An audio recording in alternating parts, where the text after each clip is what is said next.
Anyway, yes, the cruise ship did light on fire. There was so it was. I'll set the stage for you. It was Pirate Night, okay? Pirate Night, this was not on the first cruise we went on, but it's a night where everybody dresses like a pirate, and then they have like a little show with a song and dance, and then at the end of it, Captain Jack Sparrow comes out on a zip line, and they play the dun dun da da dun dun da da dun dun da da da. Anyway, say no more. Yeah, just a classic, that old standard Pirate Night regalia. So we're dressed like pirates,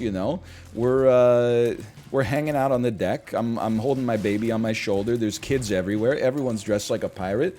They're doing dances on the stage. They're going like, hey, hoist the sails, ducka, ducka, ducka, ducka, swab the deck, ducka, ducka, ducka. And then they're like, we have a special guest. I'm not gonna do what they did, which was bury the lead. I'm just gonna tell you, as always, the special guest is Mickey Mouse.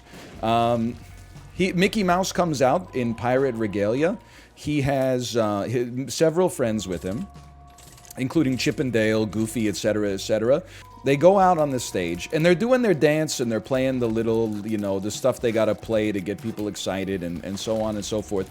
And then everybody starts to, like, sniff.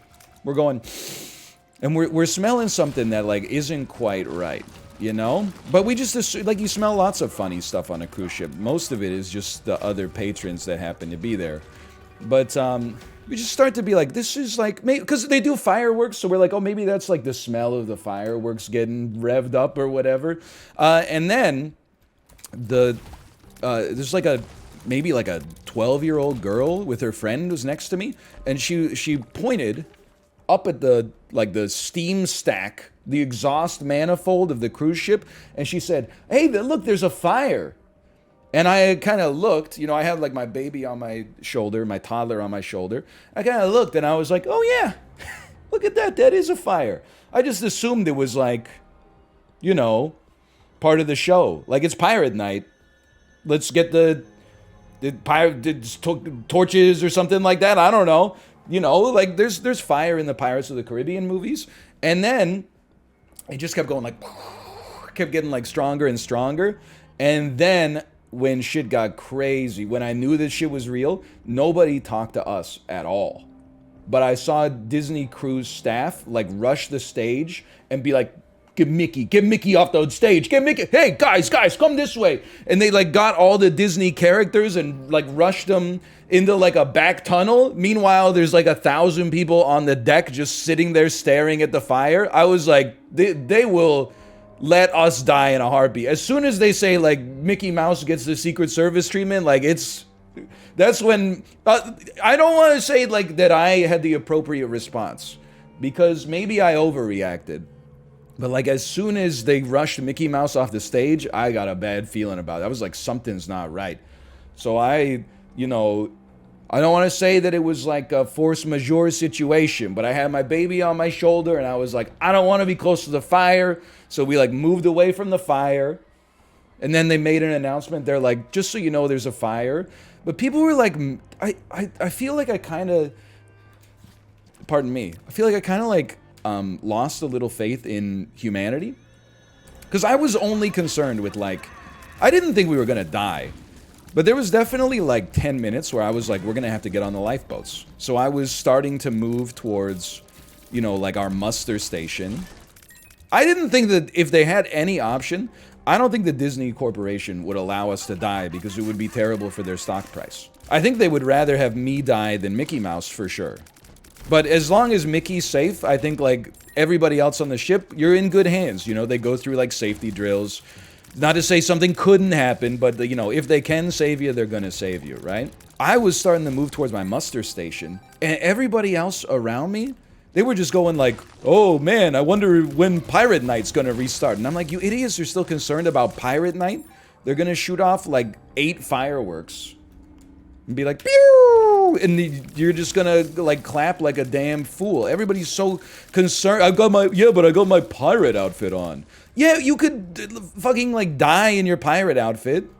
God has a sense of humor, right? Like, I did see there was like when I was walking towards the muster station, there was like one girl who was like frozen like this, like her body was like rigid, and her dad was just like stroking her shoulders, like trying to calm her down. And I'm like, finally, one other person is like giving this situation its due diligence, right? Like probably her dad was like, don't worry, honey, it's pirate night. And she's like, there's a fire on the ship and we're in the ocean. Don't worry, honey, it's pirate night. Captain Jack Sparrow, remember? No, this is not like I almost died. It was more like I was just amazed at like how many people were more concerned. Like we were on a floating hotel in the ocean, and there was a visible fire like 11 stories up that was raging. And people were like, ooh, are they still gonna do the fireworks? You're like, just give them some time. Anyway, they did still do the fireworks 2 days later, but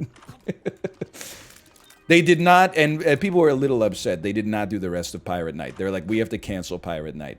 People were like, aww, but I put on this pirate costume and took pictures with my whole family.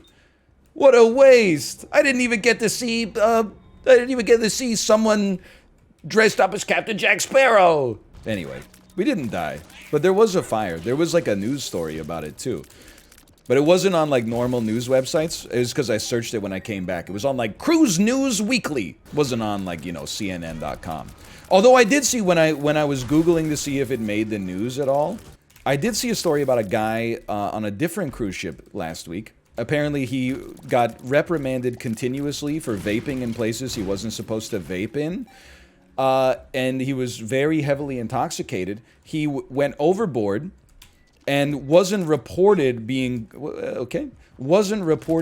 gone for like 18 hours, because I guess he's just like used to that, or his family is used to him just being away in a confined space, even though it doesn't make any sense. So eventually they put out the man overboard signal. They found that dude treading water in the middle of the Gulf of Mexico 15 hours after he fell off the ship.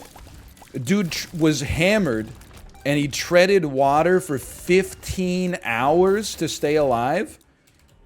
This is a Herculean will to live. That's crazy. Not to mention he was hammered. Like I can't even believe it. That dude really wanted to live and continue to not follow the rules or whatever. He probably sobered up pretty quick. Yeah, honestly, I think like an 8-story fall into the Gulf of Mexico would probably wake you up.